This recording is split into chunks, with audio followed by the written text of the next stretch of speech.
How's it going, ladies and gentlemen? Mr. Donahue here again. This time we're going to take a look at 5.7a, heat of formation. So our objectives will be to explain what the standard heat of formation is and what it represents, okay?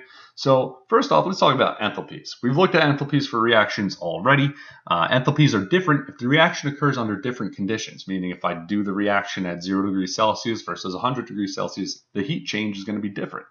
So if we want to compare enthalpies, we need to specify a set of conditions where everything's held the same. And we're going to call those the standard conditions. So standard enthalpies are enthalpies for reactions that occur under standard conditions. So the conditions will be 1 atmosphere pressure and 298 Kelvin or 25 degrees Celsius because that's about room temperature. So that's standard, right? So when it's an enthalpy for these conditions, it's denoted by a superscript circle. So it looks like this. You have a little delta H, and then this little circle thing is, if you're trying to say that, you would say delta H naught, right? So that's the standard enthalpy. Now let's talk about enthalpies for the heat of formation, another kind of enthalpy. So it's a specific type of enthalpy. It's the enthalpy for the creation of a compound from its constituent elements under the, so if we had element A and element B, that's going to give us our compound. For example, if I want to make CO2, it'll be using carbon and oxygen, so that just its elements to make CO2.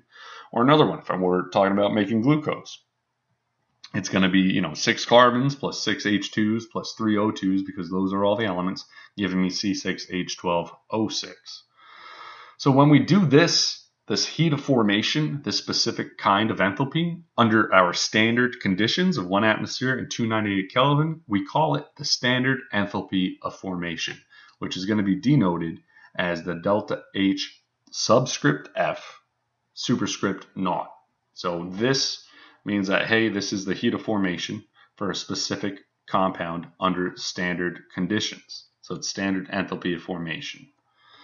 All right, so the delta HF naught, or the heat of formation, the standard heat of formations for elements in their standard state is 0. So if I was talking about just, what's the delta HF for, O2 in the gas state? Well, that's going to be 0 because it's standard state. That's how it is. Nothing had to happen for it to be like that. That's normal. So a note about standard states. All the reactants need to be in whatever state they would be under standard conditions. Otherwise, it's not a standard state. So, for example, standard enthalpy equation may look like this. Carbon solid, because that's what it is under 1 atmosphere and 298 Kelvin. Oxygen gas, because that's what it is under 1 atmosphere and 298 Kelvin. Giving me CO2 gas, because that's what it is, right, at that state under those conditions.